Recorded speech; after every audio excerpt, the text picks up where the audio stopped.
Hi, Megan and Aleisha. Thank you so much for joining me today. Can I just start by asking you to introduce yourself, your name, how old you got diagnosed, and what you do?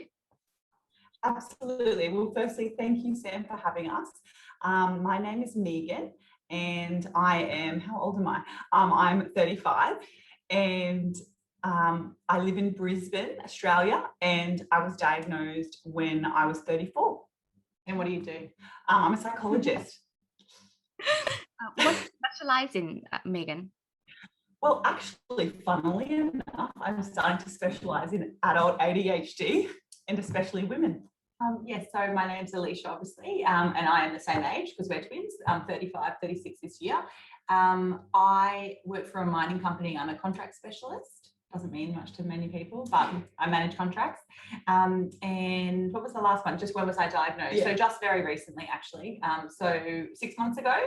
Yeah. So you were 34. Yeah. Yeah. So were you both diagnosed around the same time? You sort of took cues from each other. Yeah. Yeah. So I think I got diagnosed first, slightly beforehand, and then Leash did. Yeah. We're both identical twins. So Yes. do you feel like growing up you had similar struggles? Absolutely. And I don't know, Sam, have you heard of this strategy, body doubling? Yes, I have. Have you heard of that? Yeah, I have. So I think that because we always had a body double, that our symptoms were hidden even more. They were, yeah.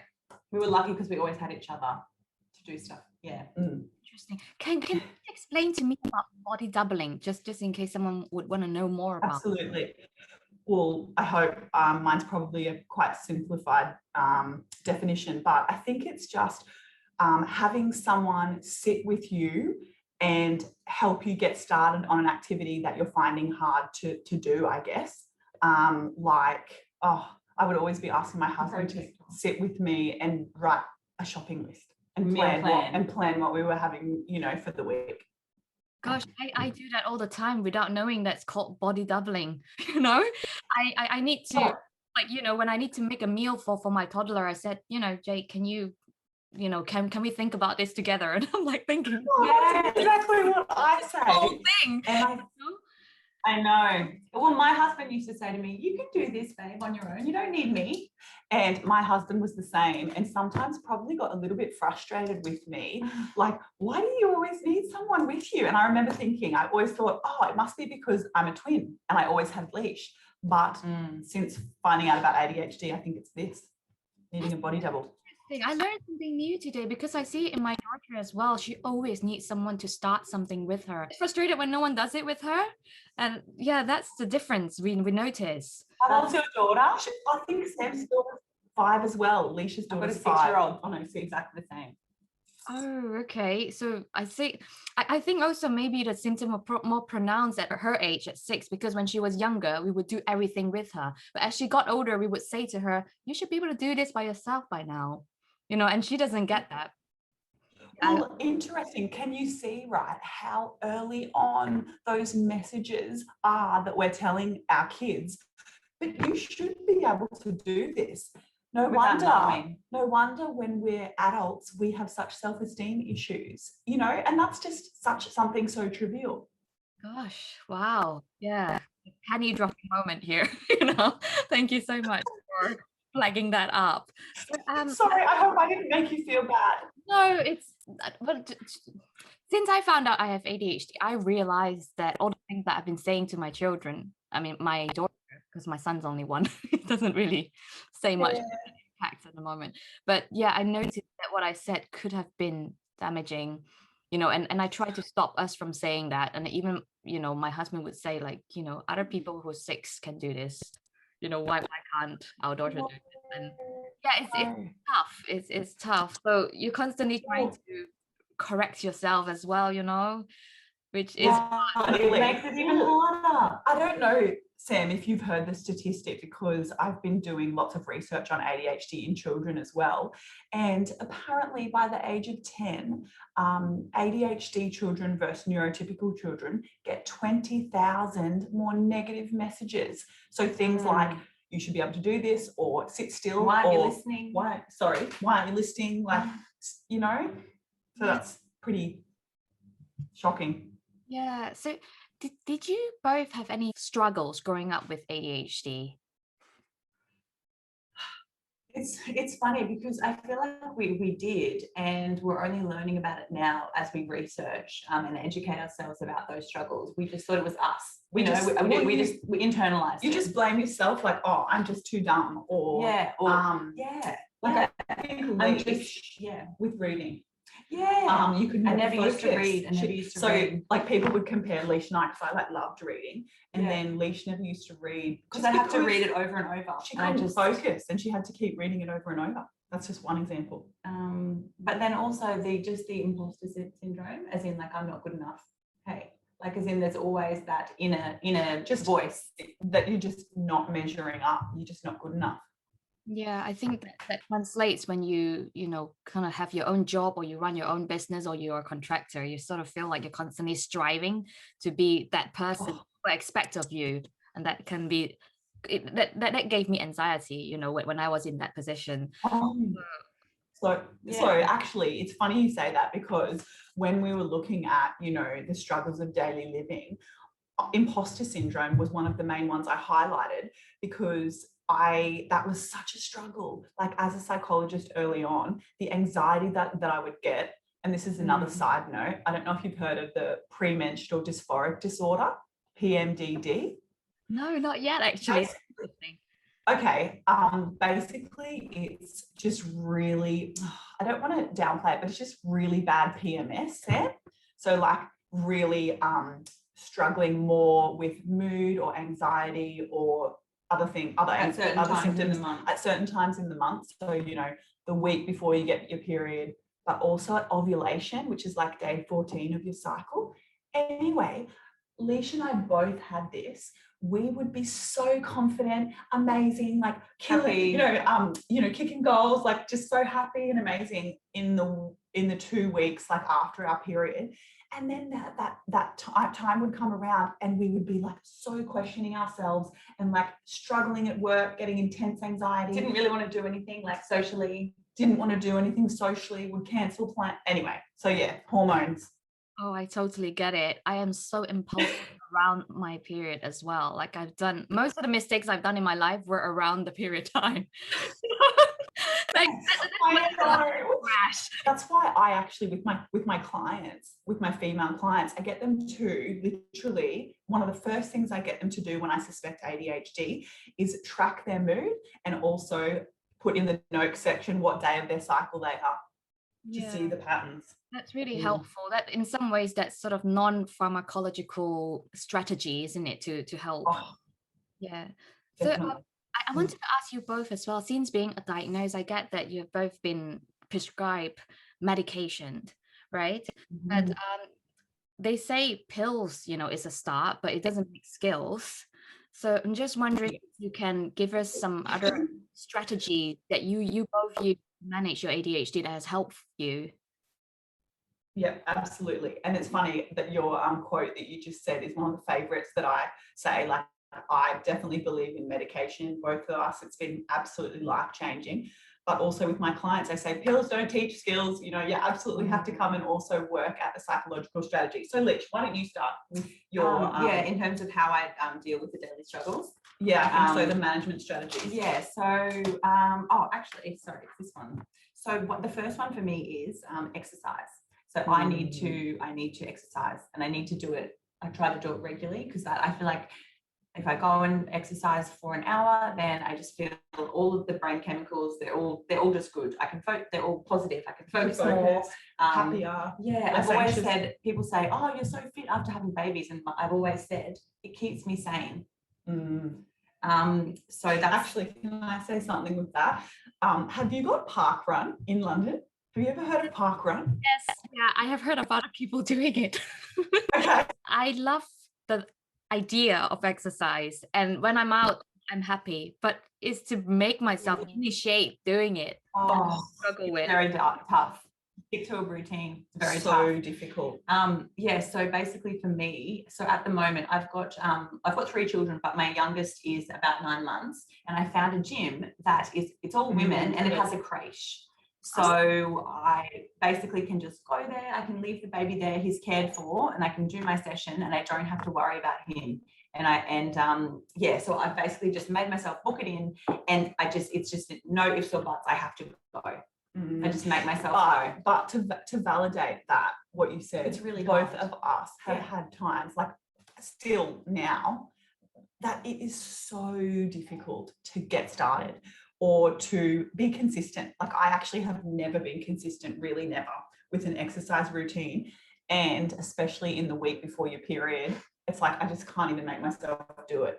So yeah, that it's so common. I must say though, now that I'm on the medication has helped tremendously to get me to get into this exercise routine. I never had one before, and I felt that it's just the little icing on the cake to get me there. Off.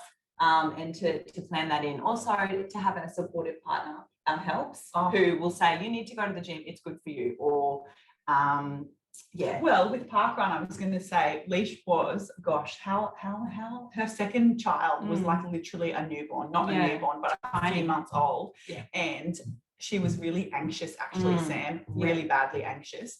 And we did parkrun. My husband looked after the baby, and it was just the best thing, wasn't it? It was.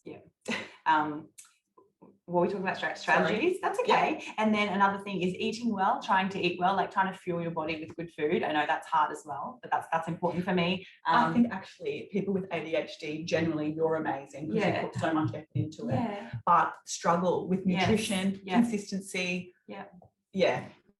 But yes, I think it's really important if you, and I think medication wise though will help you be more consistent with that. That's right. Like for the first time in my life, I've done online groceries and I've done a meal plan, and it's been life changing because we have 3 kids now, and it is just crazy if it's just, you don't have that plan. Yeah, you need to outsource stuff. Like another example is we have a cleaner because I just can't handle it.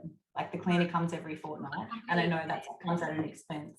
I don't know how to do it with 3 kids. I think being medicated probably helps, but I'm already crumbling, I know, absolutely. Well, how are you going, Sam? Because you said that your son is 1, is he? Yeah, he's 1.5 and still breastfeeding. So it's well done. It's hard to win him at the moment because he has a cold, and I want to get a medication, so it's not that easy. But I'll just have to wait it out, because right now I'm still talking to you unmedicated. That's how I have been my whole life anyway. So I don't feel like I'm too different, but I notice it more now, because with my ADHD I stutter, and that is a big thing for me. I try to hide it, and it's involuntary. It's not because I want to do it, right? I think that's, sorry, can I just say, I think something that happens lots of my clients, but also with myself, it's like really hard, right? When you realize you have ADHD, or you think you do, and then you wait to see a doctor or you wait to get medication, because all of a sudden it becomes so obvious, all of these struggles, like you notice everything. I don't know if you had that experience. Oh yeah, definitely.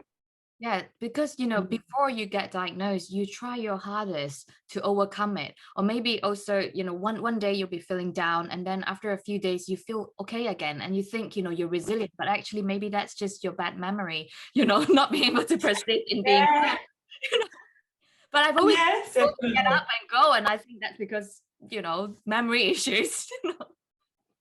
Totally. Well, absolutely. And the memory is so frustrating, and that has helped. The medication has helped that.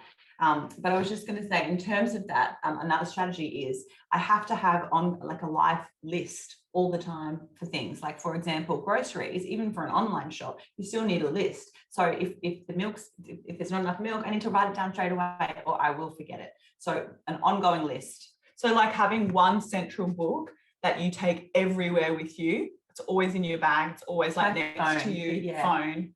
I guess you have to work out what works for you, because honestly, with the phone, like I have 50 million different notes in my phone. Do I check them? No, I don't. Like, it's just a mess. So yeah. And also the same thing with a live to-do list. So with obviously with having lots of kids, especially when they start to go to school, there's so much to remember. So literally I have that to-do list. When something comes in, like an email from the school about a signed project, you have to write it down straight away. Otherwise I'll forget. And those little things like the book lists and everything like that, you've got to write down straight away. And at night, I have a look through the to-do list, and then I'll make a list for the next day of the things I need to do. So some people find it hard to remember to actually do that. Yeah. So you can even just set an alarm. It sounds like, Lish, you've made it a real routine now. Yeah. But even just like setting an alarm, you know, at whatever time, you know, 7 p.m. or 7:30, 8 p.m., just to look at the list. Hey. Yeah. That's right. That's a good one, because you can write the list and forget that it exists, right? It's funny, but it's true. Like, that's happened to me all the time. Well, yes, yeah. But yes, not all strategies, hey, work for everyone. No, finding something that works for you. But I think that's my list mainly of strategies. And I think you'll cover some of them, like just making sure you get an adequate amount of sleep. And actually, one big one for me is limiting alcohol. Oh, we need to talk about the alcohol. Because if I drink too much, and obviously I have an issue with stopping when I have started to drink. So that impulsivity, Sam, you know, starting and just having that little voice in your head, just another, like not being able to stop yourself. But yeah, I really find that it affects my dopamine and all of my neurochemicals for at least a couple of days now, and it's not worth it. Yeah. So have you heard of like anxiety, like hangover anxiety? Like for years. Okay, so it's like the worst type of anxiety, kind of. But for years and years, Leisha and I, we weren't like the worst of anyone, but we would just over and over. We would drink too much. You know, on the weekends we'd go out, we would drink too much, and then we would be depressed or really anxious, just scatty all week. And then we'd do it again, you know, never learning from our mistakes. But finally, when we had kids and when we grew up a bit, we realized that honestly, like, it's almost like it's better just not to drink. Really? Or have one or two. Okay, so I was. What about you? Because I am sort of the one or two person, because I did also go through a few years being completely hammered, and you know, not just so that was in my 20s. My mid-20s were my colorful years, I would say, you know. I need to limit the alcohol. Limit it, or at least plan ahead. You know, I am going to have 2 drinks, and this is how I'm going to stick to it, and just have a really clear, because it just makes the symptoms worse. Yeah. So did you ever notice, like, I guess it was a little while ago. Actually, I'm not sure, Sam, how old you are. But you 30, did you say? I'm 40. 40. Oh, I literally thought you were 30. Wow. It's my Asian genes. Did you ever notice though that, like, Leisha and I were just talking about it the other day, where we're like, we feel like with ADHD there's something that we feel so good when we drink, like whether it's the dopamine hit or whatever, but then you feel so bad, depleted for days. Did you feel this or not? Yeah, absolutely. I mean, I try and hide it now, you know, because I have kids, and then my husband will make me like feel bad about drinking because he doesn't. Yes. So yeah, I used to use alcohol as a way for myself to get confidence, you know, and then I would stop all these negative thoughts in my head that I wasn't really good enough to be here. Good enough. You know, because the social type anxiety. Social anxiety, because I moved from Malaysia to the UK, and my accent in the beginning didn't sound like this. I gradually became more and more British. But from Malaysia, I spoke in an accent that not many people would understand, even though I was speaking English. That would have been hard. I was friends with some English girls, and they were really great girls. But, you know, at the same time, I always felt like they were too good for me. I don't know why.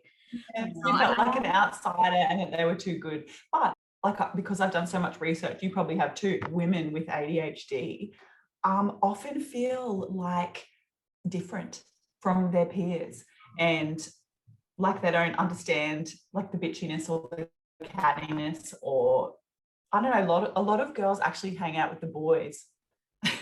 ADHD girls. I felt the same way as well. Like I always felt I was a lot older than people inside. Like I would think, why are you guys acting like clowns?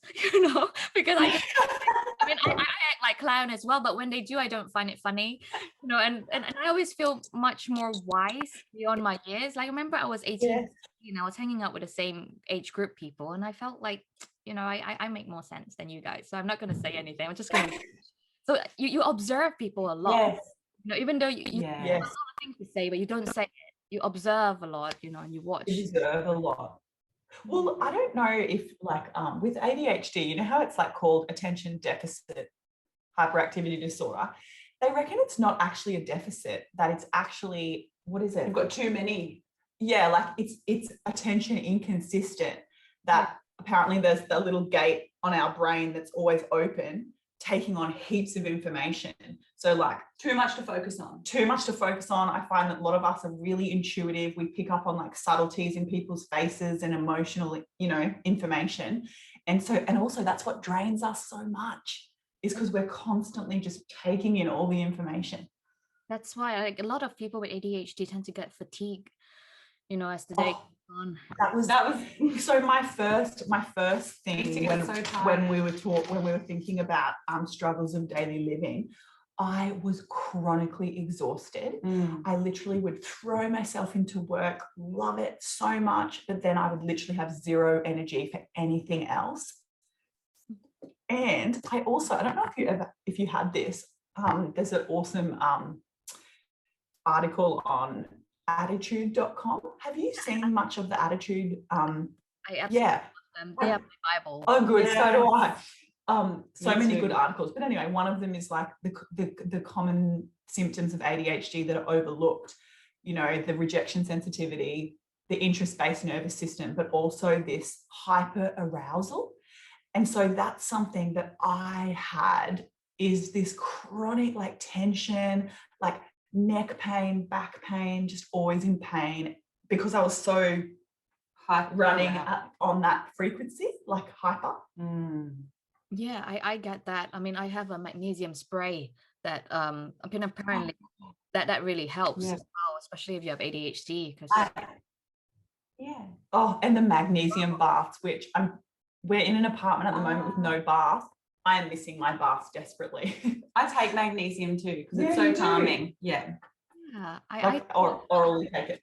I mean, I don't know how it helps. Is it because we are deficient in magnesium that we immediately absorb anything? Actually, I don't know, but something else I wanted to ask you, Sam, if you'd heard about. Have you ever heard of something called Pyrol disorder? No. Is that anything to do with fire? Just because I don't know what. That's hilarious. No.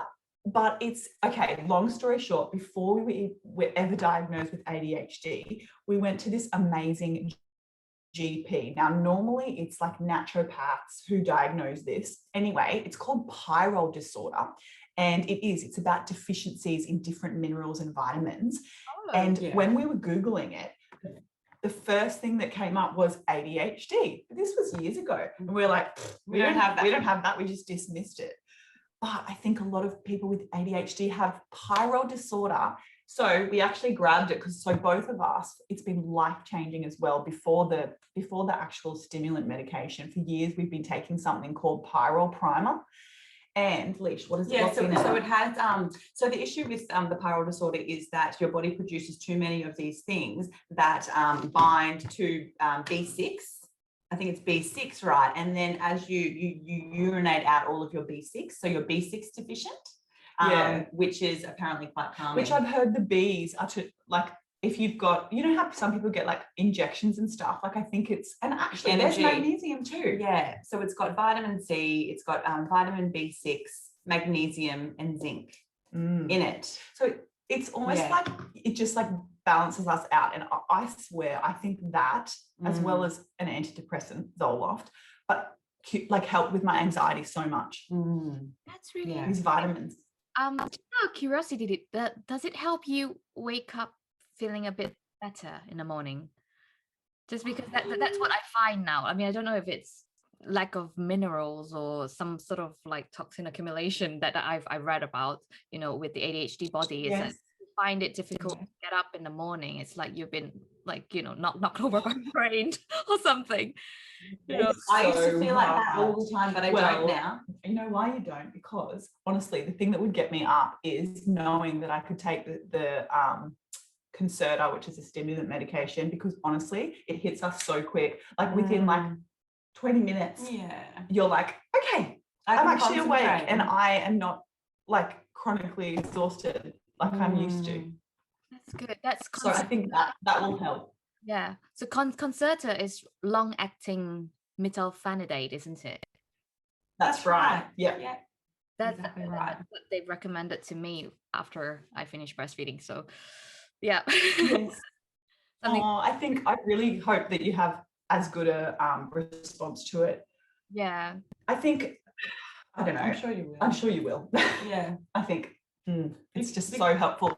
Actually, Yeah, I've got a story actually. You go. Just quickly. One of the reasons that we even started talking about ADHD was because I was out with a friend of mine out to dinner, and I was just having like quite an intimate conversation with this lovely girl there about some struggles, anxiety and things like that. And we were just talking about different things in family histories. And she said that she got diagnosed with ADHD when she was going to get a diagnosis for her son, which happens quite often apparently. And she said to me, you should just look into it.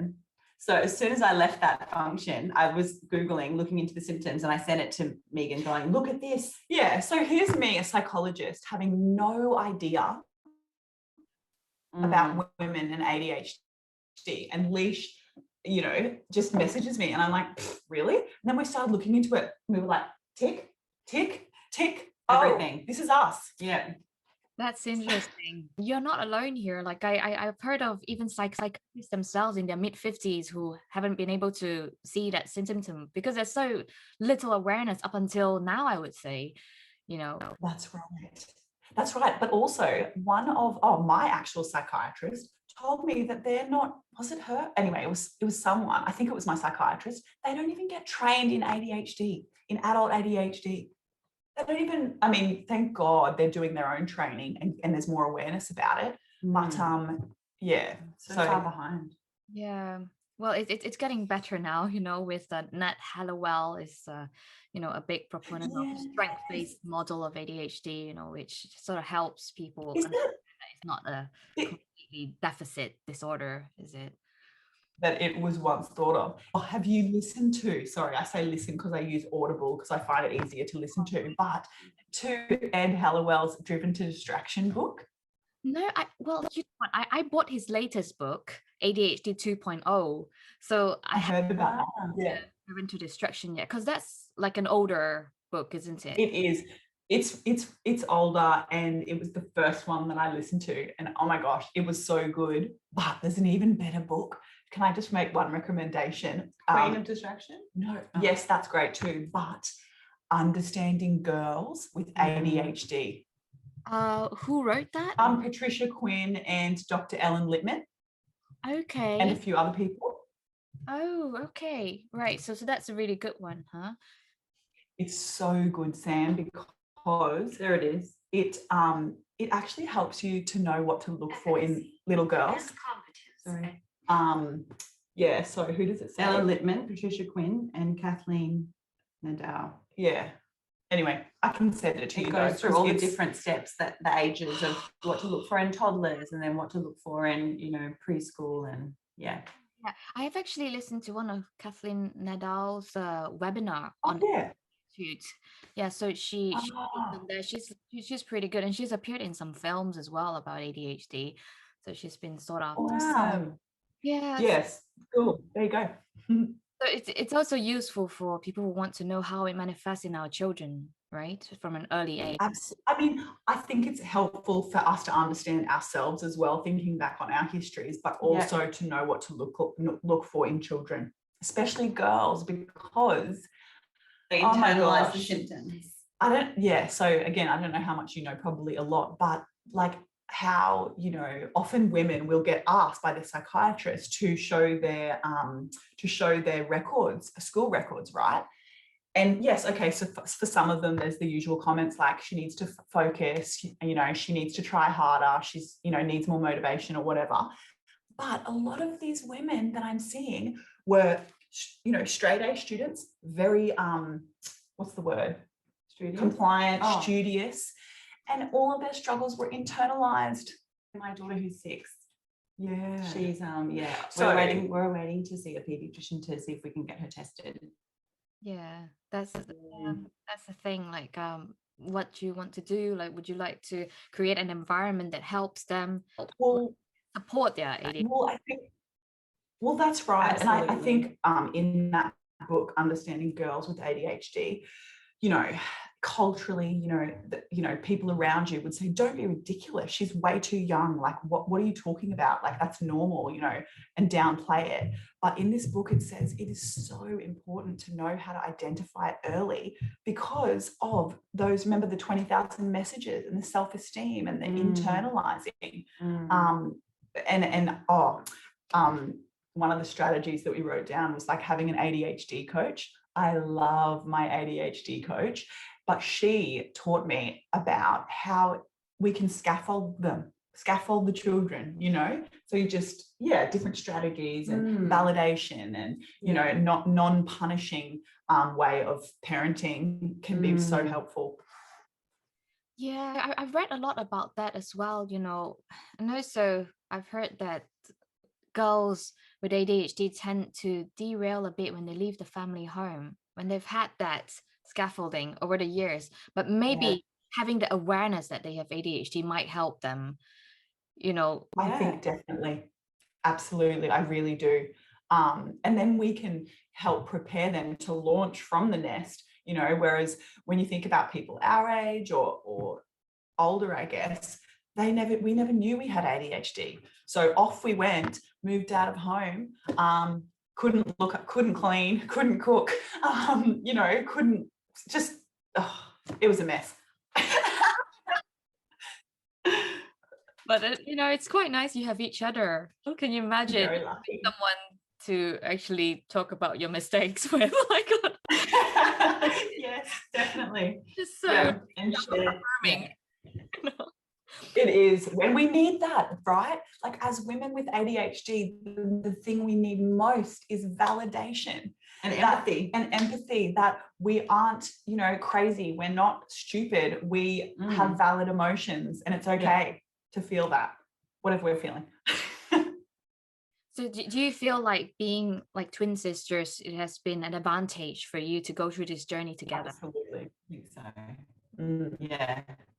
And how do you Just feel? because we always had each other. I think just always having someone to call who is going to be so understanding and validating, and also who is going through or has been through the exact same things that you're going through. Hey. Yeah, we're very lucky to know that there's like, no, it doesn't matter, but you have this one person that you can call who will absolutely understand what you're going through. And never shame you. Yeah, no shame. Never make you feel worse, you know. Yeah. That's amazing, you know, and to have that for free as well, because a lot of people have that in the therapy pay for them. You know? But that's really that's definitely true. Yeah. I wanted to end by asking you what advice you would give someone who think they have ADHD but do not see the point in getting diagnosed. Because maybe, you know, decades pass and they think, what's the point now? You know, but with women, I feel like maybe the effects of hormones, you know, could be an issue as you Absolutely. Yep. And parenting too. There was actually cutting edge research recently by Dr. Ellen Littman. I'll have to send you the slides. But about this hormone, this effect of hormones on ADHD. So like because of all the research was on men or young, you know, Caucasian boys, they thought that ADHD were consistent across time. But they've learned that in women, it is absolutely not like that. There's so many fluctuations in hormones.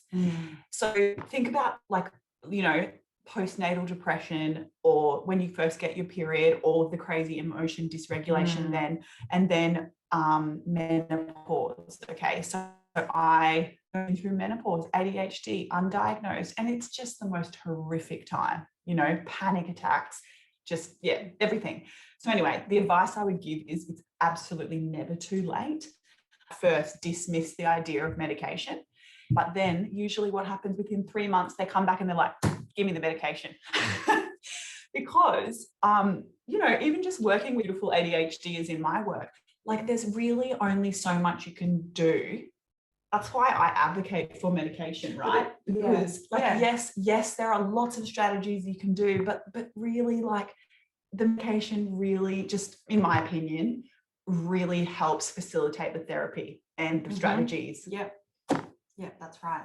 So I guess long-winded, the advice would be definitely look into it. What we were talking about before we got on here, educate yourself. Like read as much as you can about it. Yeah.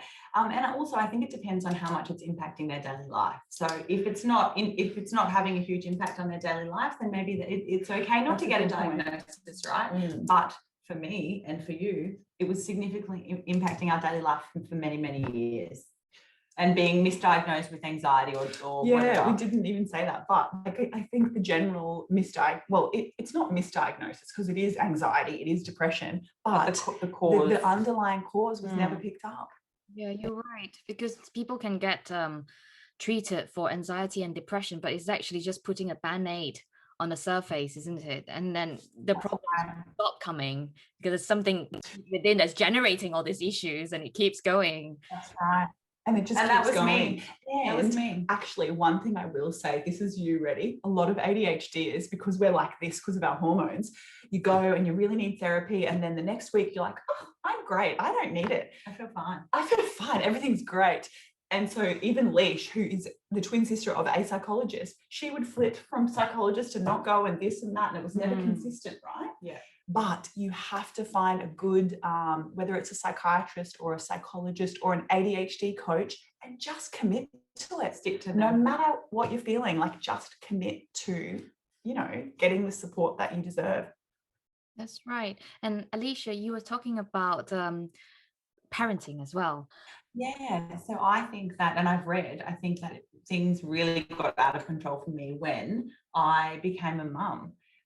You know, I feel like I probably did have postnatal depression because I was just so overwhelmed. Postnatal anxiety. Both. I was just so overwhelmed of like, I felt like it was hard enough looking after myself, let alone looking after another little person, and then another little person, and then another little person with big personalities. So I think it also, a lot of women apparently get diagnosed at that stage in their lives because that's when it just becomes too much. And also the hormones too. Hormones as well, breastfeeding. Aleisha had the worst postnatal anxiety. Like, I don't know, this might make other women feel better. Like we're thinking of putting her in hospital because it was so bad. I couldn't sleep. She couldn't sleep. Yeah, I was having panic attacks in the middle of the night. But I think that it was all overwhelmed from the ADHD because it was, you know, what am I going to feed the kids? What am I going to feed the kids? The washing isn't folded. Yes, the washing, the meal planning. We had a little, you know, less than 2-year-old who was waking up at 4 a.m. and she was really demanding, and it all just got too much for me. Yeah, so the advice for parenting. Yeah. What would that be? Because you seem to really have it together now. Well, I think just getting the right diagnosis and obviously the medication has really helped just with the organisation.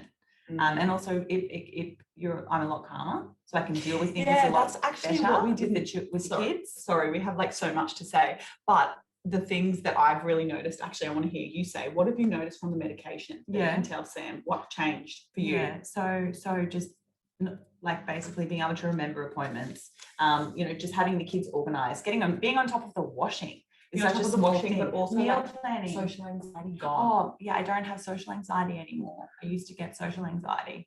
And calm, consistent. Yeah, and just consistent. Yeah, more motivated, less tired. We could go on and on. You know what? Like I was thinking, like I was just smiling at what you're saying because you're so cute. like you're so hyper and like you have so much to say. You know, it's incredible. Like, wait your turn. I don't need to say anything. You know, you can run the show. Sorry, Sam. No, it's really good. Because there's so much passion in here. I feel like it's really energized after this. I feel like I need to go for a run. You know, For a run for sure. Yeah, you between the both of you, you can create some sort of like boot camp for, you know, lifting people up. you Oh know? my God, we so shouldn't we? Actually, Aleisha always wanted to do like dietitian. Yeah. And she never did. And that's a struggle I think that women have, is like not following through with their dreams or not being able to study or whatever. So yes, that would be amazing one day if she did that. You can do all the food. Yeah. But it's funny, Now that that we've we've been diagnosed, I often will talk to people or friends, and I just think you definitely have ADD. I might have to wrap this up, but thank you so much for this really interesting thing. Of Yeah, course. mine too. It is so cool to hear you, you know, your Thank you Yeah, so it's much. wonderful. And you're doing such a wonderful thing by all your advocating. So keep it up. It's amazing. thank you. Thank you so much. Take care. Bye, See you Sam. later.